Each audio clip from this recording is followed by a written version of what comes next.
You'd think hitting $2.5 billion in revenue would feel like a victory, the kind you want to frame on a wall or etch into your bones forever.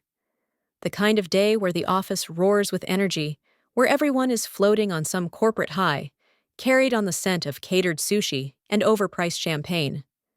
And yeah, all of that was happening. People were laughing too loudly, high-fiving over metrics they barely understood. There were gold balloons spelling out 2.5B near the lobby, and someone had hired a DJ who didn't understand volume control. We were officially Onyx Tech's golden children. I stood in the corner of the Victory Lounge they'd decked out on the 12th floor, holding a glass of champagne I had no intention of drinking. And then I got the email. Subject line, compensation adjustment notice. At first, I thought it was a mistake. Or maybe even some weird bonus confirmation with awkward phrasing. But no. The first line spelled it out with all the warmth of a parking ticket. Effective this pay cycle, your base salary will be adjusted to reflect internal equity initiatives in accordance with our updated organizational structure. It took me 2 rereads to understand what they meant. They cut my salary. 15%. 15. My breath caught. I blinked, once, twice, then looked around the room. At the confetti drifting through the air, at the CEO making toasts with interns, at the new HR director laughing with Dylan Mercer like they'd been best friends since college. It felt like I was watching it all from the bottom of a pool, distant, muffled, unreal. No explanation, no meeting, no warning. I stared at the screen again, my fingers trembling slightly. There was a PDF attached, some corporate sterile document filled with words like realignment, future readiness, and equity harmonization. It read like it had been written by a machine that once studied empathy, but forgot how it worked. I looked up just in time to see Samantha Mercer step onto the stage. The CEO's daughter, Stanford grad, marketing visionary, freshly installed as Director of Strategic Optimization, which, as of this morning, was my old role. Word had gotten around fast. Too fast. People were already congratulating her. She looked radiant in a white blazer, clutching a champagne flute like she'd earned it. She hadn't. She hadn't been here when we spent 2 months debugging the client dashboard after the last launch broke in 3 time zones. She hadn't burned weekends to write strategy proposals at 3 a.m., or jumped on calls with overseas clients to keep accounts from collapsing under bad PR. She hadn't built anything, but she was standing in my place. No one noticed me quietly slipping out of the room. My office, what was still technically mine for now, was dim. I didn't turn on the light. I just sat down, staring at the skyline. The sun was low, casting gold over the city like it was trying to mock me. I didn't cry. I didn't scream. I just sat there, fists clenched in my lap, a pulse of anger rising slowly through the numbness. They think I'll disappear. They think I'll swallow this with a smile, like some obedient footnote in their rebrand story. But what they don't know, what no one in that champagne-sticky celebration realized, is that the system they were still relying on, the core infrastructure that powered every login, every client transaction, every cross-time zone sync, it had one very specific requirement. 5 a.m. system check-in, manual, not automated, every single morning. And I was the only one who knew where it lived, deep inside the old infrastructure, untouched since version 3.4. The heartbeat of Onyx's entire SaaS empire. They never documented it properly, never updated the fallback, never even asked. Because I was always there, but I won't be forever. And they're about to find out what happens when the system starts asking for a name they erased. I walked back into the main floor just as they unveiled the milestone montage. A giant LED screen flickered to life at the far end of the room, and suddenly, the past 5 years of company highlights were playing like some kind of tech startup documentary. Slick motion graphics, dramatic voiceover. From humble beginnings to industry titan. I stood against the wall, half shielded by a standing fern, watching it all unfold. There was the Paris launch, our first big international expansion. The voiceover called it a leap of faith by a visionary team. My face didn't appear. Even though I'd written the proposal, negotiated the contracts, and flown across the Atlantic on 3 hours' notice to put out a fire no one else could handle. Then the voice said, 2023, a turning point in product growth, led by innovative team dynamics. My heart stopped. The slide showed the dashboard I'd created, the one I'd stayed up coding for 6 weeks straight while my apartment turned into a graveyard of Red Bull cans and late-night takeout. The color scheme, the layout, every pixel had been mine. But there, on the screen, the credits were vague. Product Division Leadership. I wasn't even a footnote. They had erased me, not loudly, not all at once, but like a slow dissolve in the corner of a photo, 1 pixel at a time, until there was nothing left but smiles and sanitized success. I stood very still. Champagne still in my hand, still untouched. Samantha walked past me, her high heels clicking with confidence. People moved aside for her like she was royalty. She paused at the screen, smiled up at her name under Executive Sponsor, Q4 Strategy Rollout, and nodded like she'd just won an Oscar. That rollout was mine. She'd joined the project 2 days before launch, sat in on one meeting, and called it a fun learning experience. Now she was its face. And no one blinked. Not the CTO, who used to copy my decks before board reviews. Not the head of sales who once called me the linchpin in our quarterly growth. Not even HR, who had insisted we talk soon about my new compensation plan, as if I was supposed to schedule time to discuss my own punishment. I turned and slipped away again, past the caterers, the flashbulbs, the synthetic smiles, back into my office. I locked the door, and I sat in the dark. I didn't cry. That was important to me. I didn't want to give them the satisfaction of breaking me in the usual ways. They could take my title. They could whitewash my name off every client win. They could hand my systems to a philosophy grad with a nice smile and a famous father. But they couldn't own what they didn't understand. I opened my laptop. Not the work one, the other one. The one I'd built from scratch, piece by encrypted piece. I pulled up the interface I'd created months ago, a real-time operations graph. It tracked core dependencies across our SaaS system. It knew where the sync lags were, where the old legacy bridges still held the entire thing together. And it had one message blinking quietly in the corner. Heartbeat check.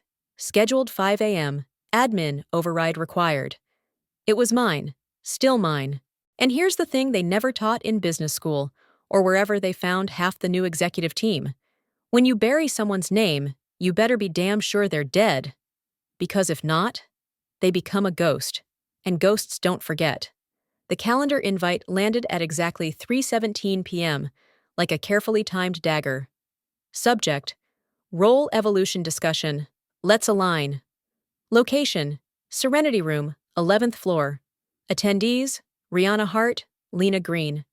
I stared at the subject line, rereading it like it might change if I looked hard enough. Let's align. No one says that when they're promoting you.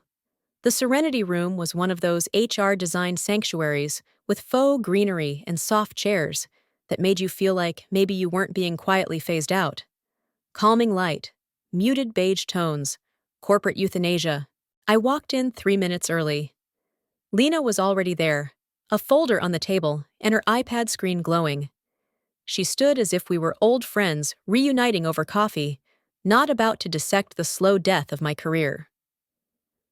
Rihanna, thanks so much for making time, she said, gesturing to the rounded chair beside hers instead of the desk. I didn't sit. Not yet. I assume this isn't about a raise, I said, arms crossed. Lena blinked, her HR smile flickering just slightly at the edges. Well, not exactly, but I think you'll find this opportunity incredibly enriching. She opened the folder with practiced elegance, sliding a one-sheet across the table. I glanced down at the heading, Strategic Legacy Advisor, Proposal Outline. It was even worse than I thought. I know legacy can sound like a heavy word, Lena said, as if she could read the heat building behind my eyes. But this is really about honoring your contribution while creating space for fresh leadership models. Fresh leadership, I repeated. It's a recognition role, she offered, tone soothing. A shift from execution into mentorship. You've already built the structure. We want you to help shape the next wave of strategy minds. Think, guiding voice, torch passing. I sat down slowly, picked up the page, read through the description. It was elegantly phrased, polished to the point of gleaming, and hollow. No direct reports, no operational authority, no P&L ownership, not even a budget signature. It wasn't a job. It was a frame for a painting they no longer wanted on the wall. Will I still be part of the strategy council? I asked, voice flat. Lena paused. We're reconfiguring the council for more agile thinking, but your insights will be invaluable. In an advisory way. My jaw clenched. I felt my hands curl in my lap. So I'm being demoted. She raised both palms slightly. No, it's a realignment, a chance to make room for Samantha Mercer. The name dropped like a hammer. I watched her face. No denial, just a thin, practiced nod. She's really showing promise, Lena said carefully. And Dylan wants her to get hands-on experience. By taking my job? She's not replacing you. She's evolving the role. A beat passed. Then came the click. Heels. 4 of them. 2 bodies. Samantha Mercer swept into the room like a breeze off a yacht. Blonde blowout, tailored blazer in corporate lavender. That obnoxiously large tablet she carried like a designer purse. Behind her was Amanda from PR, clutching a leather-bound notebook like she was about to interview royalty. "Oh my God, Rihanna," Samantha said brightly, eyes wide like we were besties. "I heard we're going to be working together more closely now. I'm so excited to learn from you." I said nothing. Not because I didn't have words, but because I had too many, and none of them were safe in that room. Samantha took the chair beside Lena, already flipping through digital notes. "So, I've been looking through the backlog of strategy briefs, and I just have to say, what a foundation! You've really built something incredible." "Had to start somewhere," I said. "Back when we didn't have dashboards or budget automation, or interns writing quarterly goals with emojis." Samantha didn't blink. "Well, I'm big on vibes. But don't worry, I'll preserve what matters." I looked at Lena. Is she reporting to me, or am I reporting to her? "Neither," Lena said gently. "It's more of a partnership, but Samantha will be handling the operational side of your former role." There it was. Former. Not even a clean cut. Just a slow, smiling bleed out. I stood up, walked to the window, looked out over the skyline I had once dreamed of reaching. I've built onboarding systems, automation pipelines, compliance loops, campaign engines, I said quietly. I've onboarded billion-dollar clients in my pajamas during rolling blackouts. I've been called at 2 a.m. to fix things no one else could even diagnose. And now I'm a mentor? "You're invaluable, Rihanna," Lena said. "No," I turned around. "I'm convenient, until I'm not." Samantha laughed softly. "Come on, let's not make this a thing." "You're in my seat," I said. That wiped the smile from her face. Lena stood up. "We're not trying to erase you.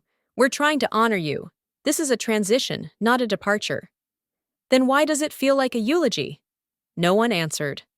I picked up the proposal, folded it once, slowly, and tucked it into my bag. "I'll consider it," I said, walking to the door. "But understand this. If I accept this legacy role, it's not because I'm fading. It's because I'm watching, and you don't know the systems well enough to know what I've hidden in plain sight." Samantha scoffed. "Sounds like someone's bitter." I paused at the door.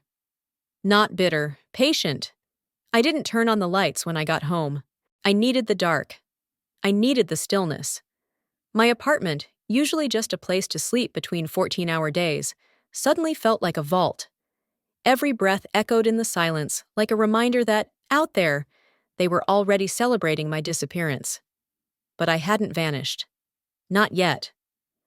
I kicked off my shoes, walked into the kitchen, and opened the lower cabinet beneath the microwave. A worn storage box sat hidden behind cans of chickpeas and old instruction manuals. I pulled it out, carried it to the table, and slowly opened the lid. There it was. The folder, navy blue, slightly warped, smelled like dust and toner and something heavier, like a secret. Inside, the original licensing agreement, the one no one had asked about in 3 years, the one that was never fully digitized because legal had other priorities, the one they all forgot I wrote. Back then, Onyx Tech had been an overworked, underfunded mess. Our CTO couldn't afford scalable architecture, and we were duct taping every customer feature together just to stay afloat. That's when I offered a solution. I would build the base system, modular, resilient, scalable, with my own tools, my own framework, and license it back to the company through my side LLC. They didn't just agree, they begged. And so I built it. Onyx Core 1.0, later updated to 3.4. And through it all, only one name had ever touched the heart of that system. Mine. I flipped through the pages, rereading each clause. Not because I didn't remember them, but because I needed to feel them again. Like armor, like purpose. And then I found it. The one line that no one else remembered. The line that wasn't buried in fine print or camouflaged in legal jargon. It was written in plain English, because I didn't want it to be missed. License validity is fixed at 3 years from the effective date. Renewal must be executed manually by the licensee via notarized signature and physical delivery. Failure to renew within the 21-day window prior to expiration will result in full deactivation of core operational systems. I checked the date. Expires July 5th. I looked at the calendar on my fridge, circled June 14th. Exactly 21 days. They had no idea. No one from legal had pinged me. No one from IT had flagged the system for review. The CEO's daughter, now apparently spearheading the future roadmap, hadn't even asked for a credentials audit. Because they assumed it would run forever. Because they assumed I would keep running it forever. I let the folder rest open on the table and stared at it. This wasn't just about code. This was about how much of me they had taken without looking back. The birthdays I worked through, the hospital visits I rescheduled, the vacations I canceled because the system needed me, and now they wanted me to sit quietly and mentor the intern who smiled while taking my title. My phone buzzed. A Slack message from someone in Ops asking where we kept the latest API test logs. I ignored it, because those logs were behind my admin gate, the one no one else knew how to access. I poured myself a glass of water, but my hands were still shaking, not from fear, but from the rush of remembering why I'd written that clause. I was protecting myself. I just didn't realize I'd be protecting my future self. There was power in that document, and they had overlooked it completely. I walked to my home office and opened the second laptop, the secure one, the one only I had access to, pulled up the internal map of the system I'd built, colored threads of code connected across virtual nodes. It looked almost like a constellation. At the bottom, a line blinked in soft yellow. License expires in 21 days, 3 hours, 44 minutes. And beneath it, a second message. 5 a.m., check-in pending, yes. That check-in was my failsafe. Every morning at 5 a.m., the core system sent a handshake to the backup node, the legacy node, and only I had access to that node. If I missed 3 handshakes in a row, the system would throttle and begin a rollback protocol. By day 7, it would go dark, full blackout. But here's the fun part. The system wouldn't just shut down, it would scramble. Because I'd seen too many tech companies fire engineers without documentation, then scream when things went offline. So I'd added a failsafe that mirrored the system and rewrote access every 72 hours unless a specific code phrase was re-entered. And guess who held the phrase? Not Samantha, not the CTO, not even IT. Just me.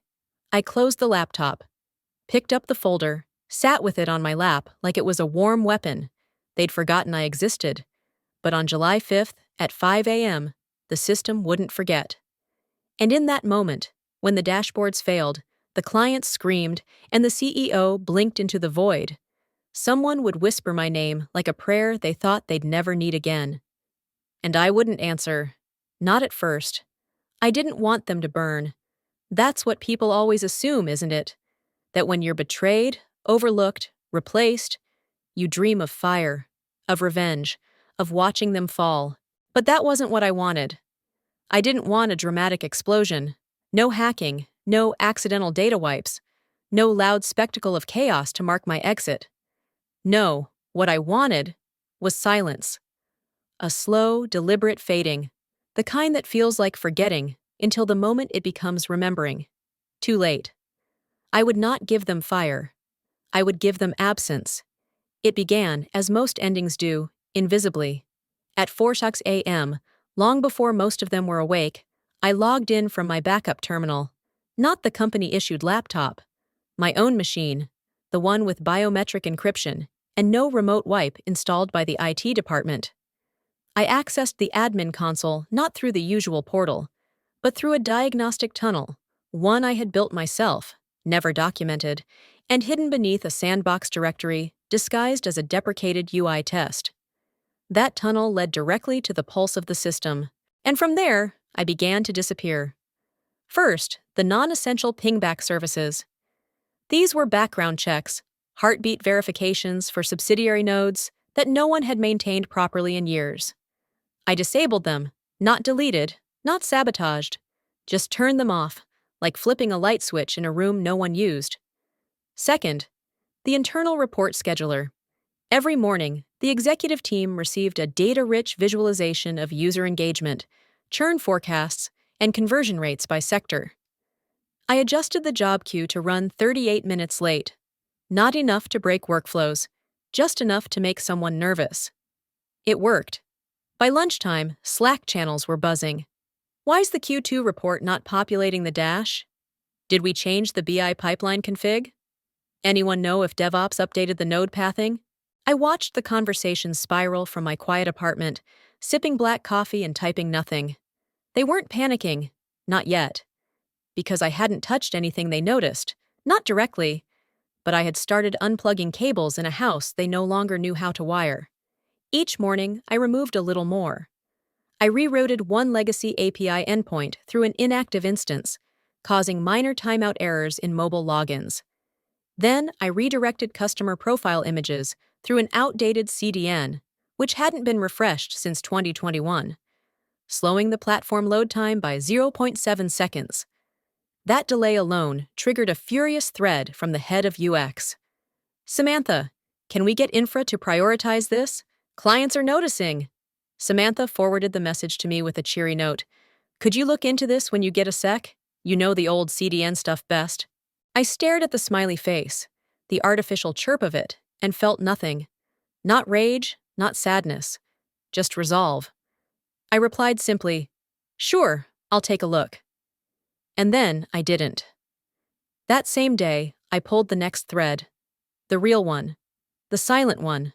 I accessed the system logging interface, the one no one else remembered how to configure, and began unlinking my credentials from every admin-level activity they'd ever been associated with. I didn't just log out. I disappeared. Each shell script I had authored, each automation loop I had built, each infrastructure note tied to RHDev or Rihanna Hart main. Gone. It looked like technical debt, like a ghosted developer who forgot to clean their tracks, which, I suppose, is what I had become. I cleaned out the core documentation portal next. Quietly, softly, not by deleting files, but by versioning them backwards, to the drafts from a year ago, the versions no one had used in months, the ones filled with old assumptions and pre-acquisition language. It caused confusion almost immediately. Someone on the integration team flagged the discrepancy. Their alert went to IT. IT sent it to Ops. Ops pinged Samantha. And Samantha, in a stroke of genius, tagged me in a Slack message asking if the rollback was intentional. I left it on read. The next day, I unlinked the redundancy loop for real-time failovers. Our backup protocol still existed, but I quietly paused the heartbeat. To the system, it looked like the backup was live. But in practice, if the primary node failed, the system would fall flat. I knew this, and I let it stay, because I wasn't crashing the system. I was allowing it to drift toward failure, like a ship slowly taking on water while the crew throws parties above deck. The real beauty was this. I didn't do anything malicious. Every move was reversible. Every edit was traceable, to no one. Because the logs no longer carried my name. The handprints had been wiped. They couldn't prove I was there, or gone. I removed myself from the system like steam from a mirror. Subtle. Complete. And every time they asked who was managing the tech, who had eyes on the back end, who was shepherding the renewals and licenses and workflows, they'd blink. Then they'd remember, oh, wasn't that Rihanna's job? Then, wait, what is her job now? And soon, does anyone even know where she is?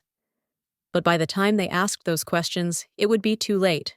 Because I would be everywhere and nowhere, like breath, gone from glass. It was almost 1 a.m. when the message came through. The glow of my monitor lit the room like a heartbeat. Soft, steady, rhythmic. I'd been watching the logs update in real time, sipping chamomile tea I'd reheated twice, letting the silence of the system unravel itself slowly beneath my fingertips. They still hadn't noticed the throttled database syncs, or that customer logins in Europe were defaulting to cached credentials. They were losing control by inches, and I was simply letting go. Then my personal inbox pinged. Subject, quiet offer, let's talk, RH. I clicked, assuming it was another recruiter or a bootstrapped founder with a sob story and dreams of disruption. But as soon as I saw the name at the bottom, I stopped breathing for a beat. Marcus Vale. Once upon a time, he was the only person who had ever said no to me to my face, and meant it. He had been the CTO at Argon Systems, the company Onyx Tech was terrified of becoming. Efficient, clinical, focused. No fluff, no glitter, no DJ booths or champagne fountains. Just code and contracts and results. I pitched to him 6 years ago, standing in a glass cube conference room with a mock-up of Onyx Core's modular skeleton flashing behind me. He had listened, nodded, and said, "You're ahead of them. But they won't see it. They'll see a feature set, not a foundation." He wasn't wrong. Now his message was short. No pitch deck. No flattery. Just this. Rihanna, words out. The people who know, know. We've been building in the dark over here, fast and quiet. But we need someone who understands what real infrastructure looks like. Not smoke, not sparkle. We need a builder. If you're open to it, let's talk. Head up a project. Build your own team. Or sell me the system outright and disappear rich. Up to you. But let's not pretend your architecture belongs to them. It never did. I read it 3 times. Not because I didn't understand, but because I did. He wasn't offering me a seat at the table. He was offering to hand me the blueprint and walk away. I closed the email and stood by the window, arms folded as the night flickered, with the distant pulse of streetlights and lightning far on the horizon. I thought about what it would mean, handing over the system, erasing my fingerprints from the last place they lived, letting him use my engine to build something new. It would be clean, swift, profitable, but something inside me shifted. Not in rebellion, not even in hesitation, in curiosity. Because for the first time since this all began, I realized I wasn't angry anymore. I wasn't hurt. I was free. The truth settled like a stone at the bottom of a still lake. I didn't need Onyx Tech. I didn't need to prove them wrong. I didn't need Samantha's job, or Lena's praise, or Dylan's patronizing half-thanks. And I didn't need Marcus to validate my exit. I had something bigger than revenge. I had capacity, I had ownership, and I had time. I thought about the startup I'd once dreamt of in college, before the student loans and the sleepless nights made me compromise for a steady paycheck. The name I used to scribble on napkins. The idea that never went away. I opened a blank document and began to type. No NDA, no company firewall, no approvals, just a seed. Project title, Glassroot, a platform built not on vanity metrics, but integrity. Real infrastructure, true data ownership, transparent architecture, Not modular chaos buried under layers of SaaS sleight of hand. I started outlining what it would need. Transparent, verifiable logs with rollback visualization. Open source audit trails with public-facing transparency reports. Client control over their own sandbox instances. Redundancy built for human error, not just outages. It felt like exhaling for the first time in weeks. This wouldn't be revenge. This would be release. Let Onyx have their broken dashboards and bloated org charts. Let Samantha smile in her quarterly updates, unaware that the ground was soft beneath her stilettos. Let them wonder why the heartbeat of their empire no longer sings the way it used to. By the time they hear the silence, I'll already be gone, building something that remembers where it came from. Not because I need to be seen, but because I deserve to be real. I didn't sleep that night. Instead, I watched the clock tick past 3 a.m., then 3:30, and finally to 4 c.o. The city outside my window was silent, cloaked in that strange half-darkness before dawn, when even the streetlights seemed to blink more slowly. I stood at the threshold of my apartment, bag slung over my shoulder, and for a moment, I just stood there. Not stalling, not doubting, just breathing. This wasn't revenge. It was release. By the time I reached Onyx Tech's headquarters, the air was thick with early summer humidity. The lobby was empty, save for a security guard watching sports highlights on his phone. He barely glanced at me as I flashed my badge and gave him a casual smile. Still worked, still invisible, still everywhere and nowhere. I made my way up to the 12th floor, passing the hushed desks and cold, flickering screens of a building that once pulsed with purpose. I knew every creak of the floors, every faint buzz of the overhead lights. I had once lived in this space, mentally, emotionally, even physically, on some nights when sleep was less important than solving the next crisis. But not anymore. The server room was just as I remembered it. Chilled, dim. The gentle whir of processors forming a kind of hymn I knew by heart. These machines had been my companions longer than most of my colleagues. Their hum was soothing, familiar, loyal. I didn't hesitate. I walked in and headed for the back of the room, where the heart of the system pulsed quietly beneath layers of metal and memory. Where the safe was a remnant from the early days, back when we couldn't afford cloud redundancy and physical backups were our only failsafe. Buried beneath the central access terminal, behind a false cabinet panel, it had once held terabytes of precious system snapshots and emergency credential keys. Tonight, it held only one thing, a single folded note in my handwriting. I pulled it from my jacket pocket and read it one final time before placing it inside. The system is not broken. It has been removed. R.H. No accusations, no drama, just the truth. Because what I had done wasn't destruction, it was extraction. Like removing a lung from a body that never thanked you for breathing. I placed the note gently atop the empty USB case and closed the safe. I reset the combination to its factory default. Something benign and simple. Zao, 0. They'd find it eventually. They'd scramble to understand. They'd piece together the clues like a post-mortem. By then, it wouldn't matter. I turned back to the terminal and logged in one final time. My credentials still worked. I was still an administrator in name, if not in anyone's memory. I watched the system pulse, still alive, still running, but slower now. Faltering, not failing, just awaiting instruction. The interface blinked with one soft line at the bottom. Next handshake, 0500 AM. License renewal pending. I didn't type. There would be no renewal. I stood there in silence, letting the hum surround me, and remembered the first time I touched this terminal. It had been late, pizza boxes on the floor, my code on the screen. The quiet thrill of knowing I had just built something from nothing. And now, it was nothing again. But not me. Not anymore. I logged out. No ceremony, no flourish. Just a quiet click. A final exhale of keys. Then I knelt down, ran my fingers along the cool tile floor, right where I'd once sat after deploying our first client instance, and let my hand rest for a beat. Goodbye. I walked to the door without looking back, past the racks of servers that once lit my career, past the equipment I'd protected like sacred machines, past the space that once defined me, down the hall, into the elevator, through the lobby where the same security guard gave me a friendly nod, still unaware that anything had changed, because it hadn't yet, not visibly, not loudly, but it would. I stepped into the street as the first blush of sunlight crept across the skyline. My city, my code, my legacy, lifted, reclaimed, and carried in my bones. No one could take anything else from me, because I had already taken me back. And in that moment, between the fading hush of night and the tremble of a new day, I realized something profound.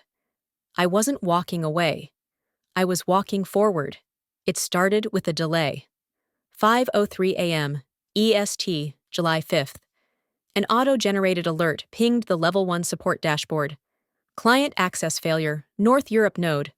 A single line of red, just one. An isolated incident, easily ignored. They always are, in the beginning. By 5:07 a.m., 5 more alerts appeared. Stockholm, Paris, Madrid, Amsterdam, and Zurich. All reporting identical issues. Service response timeout. Back-end pings failed. No system echo. By 5:15 a.m., it had reached North America. The East Coast sales portal was unresponsive. Clients couldn't log in. Automated bots began flooding the Slack channels. Support, DevOps, infrastructure, ping after ping, all asking the same question: is this just us? It wasn't. By 5:40 a.m., someone finally checked the license monitor. They stared at it for nearly a minute before they realized what they were seeing. License expired. 5 a.m. EST. No renewal detected. The engineer scrolled frantically. No override flag, no backup trigger, no renewal command in the system's daily logs. Nothing. They opened a thread. E-channel urgent. System license expired? No one responded.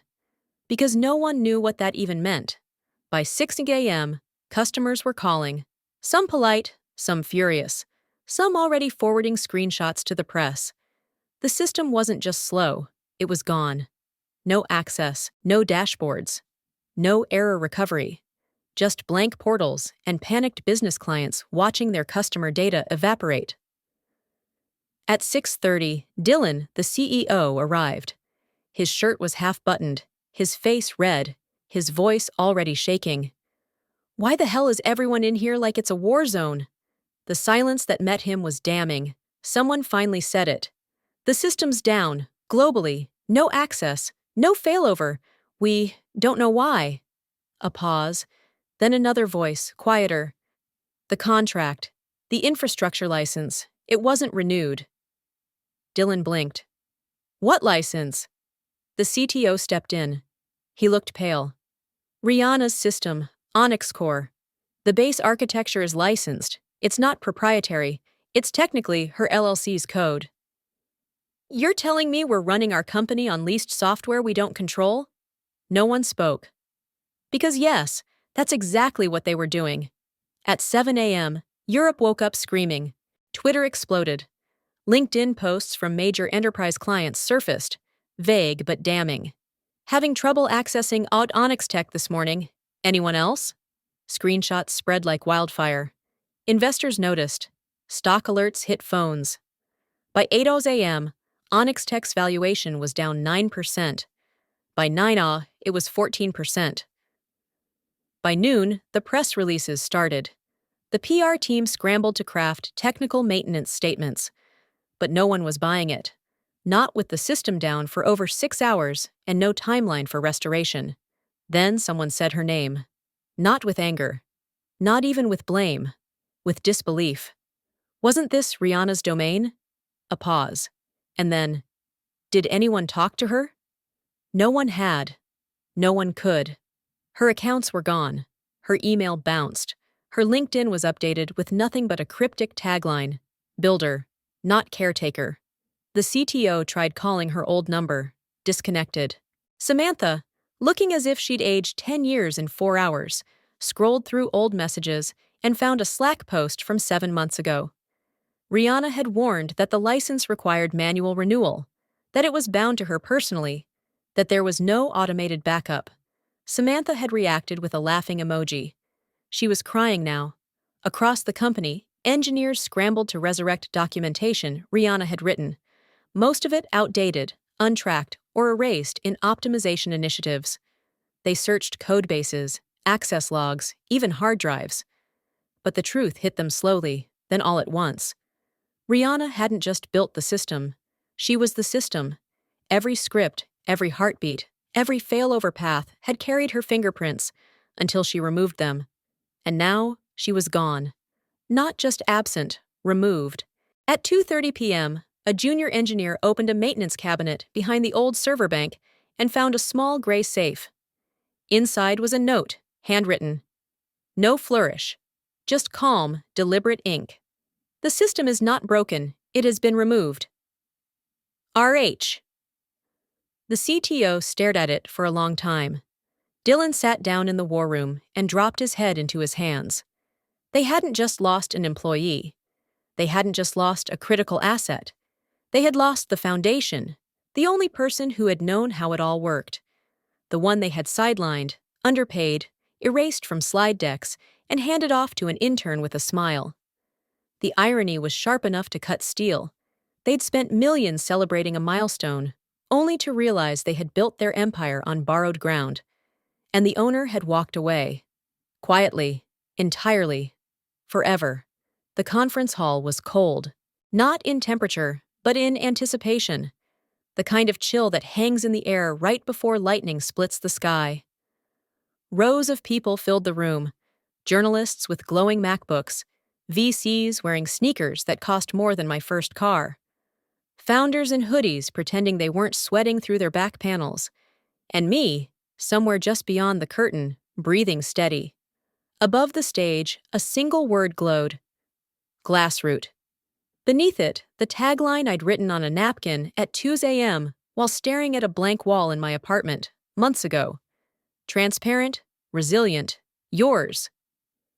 That word, yours, mattered. It wasn't just branding. It was a declaration. A rebellion against the black box giants who swallowed clients whole and spat out dependents. Against systems built for profit, not people. Against everything Onyx Tech had become. The room lights dimmed. A hush fell, deeper than silence. A single screen blinked to life, revealing a dashboard in real time. No slideshow, no animations. Just action. A Glassroot instance deployed in front of everyone. Smooth, instant, and precise. Data visualized in ways that made engineers lean forward and CEOs sit up straighter. It was elegant, secure, unapologetically fast. Then the final slide. Built by the one who never needed a spotlight, until now. I stepped into the light. The spotlight didn't feel harsh. It felt earned. I walked across the stage, not in heels or a power suit, but in soft black boots and a simple blazer. Confident, unbothered. I carried nothing, no speech, no index cards, just a quiet knowing. And then, the flood. Gasps, cameras, audible murmurs sweeping across the audience.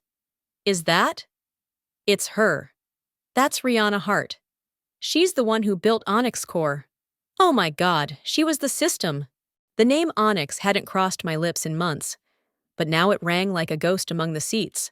People recognized me, not because I was famous, but because I had disappeared. And now I was standing in the place they'd denied me. No longer a whisper, a force, a founder. I walked to the console and touched the keyboard. My platform obeyed instantly. The live logs ran without lag. System load balanced in real time. Audit trails visible to the public. No proprietary nonsense, no obfuscation, just clean, beautiful truth. Welcome to Glassroot, I said into the mic, voice even, steady. Where the infrastructure isn't a gate, it's a promise. I paused. I didn't come here today to talk about revenge. I came to talk about resilience. Silence. No one coughed. No one moved. I built the system you depended on. I kept it running through weekends, holidays, family funerals. I was loyal, until they rewrote the definition of loyalty to mean silence. My gaze swept across the room. Onyx Tech celebrated success with confetti, but when their foundation, their real foundation, asked for recognition, they offered mentoring sessions and demotions. When I left, they didn't ask why. They didn't even notice the expiration date stamped across the architecture. Now a ripple. Heads turning. A few murmured to colleagues. They knew. Everyone knew. But that collapse wasn't sabotage, I said. It was an expiration. I didn't break anything. I simply stopped being the glue. The screen behind me changed again. The original Onyx Core heartbeat display. A cloned version, reconstructed from memory. It blinked out, softly, gently, like a candle. This isn't vengeance, I said. It's clarity. Then the glass-root interface lit up again. Brighter, stronger, owned by no one but me. I'm not here to compete with broken systems. I'm here to offer something better. You don't need to depend on a black box. You deserve to understand your own infrastructure, and with Glassroot, you will. Then, finally, I said the words I had been waiting to say since the day I was erased. My name is Rihanna Hart. I am not your support system. I am the architect. And this time, I build for me. The applause wasn't instant. It started slowly, tentative hands, stunned minds, the whir of processing what they had just seen. But then it surged. A rising wave, a roar, not polite, not performative, real. They weren't clapping for a product, they were clapping for a return, a reclamation. And somewhere in the back row, a woman whispered into her phone, "She's not the story. She's the source code." It was quiet in my office, not the eerie kind of quiet you get in places full of fear. This was deeper, warmer, like the hush that follows a concert's final note, where every heartbeat feels aligned. The kind of quiet that only belongs to places of real work, where thought lives, where trust builds, where no one needs to shout to be heard. The sun was just beginning to creep across the shelves, bathing the floors in light the color of honey. A stack of white folders sat neatly on one corner of my desk, signed, sealed, final. Glassroot Technologies was going public. 3 weeks from now, the bell would ring on the trading floor, and our name, my name, would flash on tickers across the world. I didn't feel nervous. I felt ready. I took a sip of coffee, let it settle on my tongue, and swiveled my chair toward the glass wall that overlooked the city. We weren't in a massive tower or some chrome-plated vanity monument. I chose this space deliberately, modest, intentional, with room to grow. The building was just 6 stories high, tucked between art galleries and architecture firms, humming with its own kind of quiet brilliance. On the far wall, behind frosted glass, hung a sign. Glassroot Technologies founder and CEO, Rihanna Hart. Every letter of that felt earned. I turned back to my screen as the news feed refreshed. Headlines scrolled across the sidebar in rapid fire, but one lingered a second longer than the rest. Onyx Tech, system failure fallout. Deepens, SEC, opens formal investigation into licensing fraud. I clicked it, scanned it. Internal documents, leaked board memos, public apologies that rang hollow. What had once been a billion-dollar company now flailed in the press, its market value evaporating. Their system had collapsed under its own arrogance. No backups, no source code access, no contingency plans. They had fired the person who was the plan. They had replaced experience with nepotism and dressed it up as new vision. And now, they were ghosts holding crumbling keys to doors they no longer owned. The article ended with a quote. She didn't sabotage anything. She just walked out with what was already hers. I closed the tab. I hadn't commented publicly, not once. No media blitz, no lawsuits, no expose interviews. Because that wasn't the point. Justice wasn't in shaming them. It was in becoming unmistakably visible, on my own terms. The proof wasn't in what they lost. It was in what I built. Glassroot had already onboarded over 100 enterprise clients. Some of them had left Onyx Tech. Some had quietly signed with us as a safety net. All of them cited the same reason: because we trust you. That was what they remembered. Not the logo, not the interface. Me. The woman who answered the phone at 2 a.m., the engineer who rolled up her sleeves and hot-fixed a billing pipeline between meetings, the architect who didn't demand credit. Until now. Now I took it all. Every line of code, every dotted signature, every waking hour I once poured into a machine that erased me, now returned to a home I created. I walked to the far side of the office, where the newest blueprint for our next project lay across the table. An adaptive framework for ethical AI deployment, something modular, explainable, untangled from the labyrinths other platforms had buried themselves in. I smiled as I picked up the pen. The team would be arriving soon. Our morning sync was never mandatory, but they showed up anyway. They wanted to build, not just for a paycheck, not for prestige, for purpose. And I led them not by title, but by presence. Every single day. Across the room, my phone buzzed. A message from one of the newer clients. A simple line. "We're migrating this week. Thank you for building something we can believe in." I stared at that for a long time. And then I remembered the last words I had spoken on that stage. "I am not your support system. I am the architect. And this time, I build for me." But the truth was, I wasn't building only for me anymore. I was building for everyone who had ever been dismissed, overlooked, underpaid, talked over, people who were told to wait their turn, only to watch their work handed to someone else in a better suit. I was building for them too, because that's what systems should do. They should serve, not consume. And now, for the first time, the system was mine. That was the final chapter in my story. Not the end. Just the beginning of something built on truth. Built on my name. And this time, there was no one left to take it from me. The world didn't end. It simply moved on, without needing permission. That's the truth I've come to understand in the months since Glassroot solidified its place in the market. In those early days after the IPO, people waited for us to crash, to overextend, to buckle under attention, under expectation. Because that's what happens, right? They love the underdog until she wins. Then they wait for her to slip, but we didn't. We grew deliberately, purposefully, no gimmicks, no viral campaigns, no move fast and break things arrogance.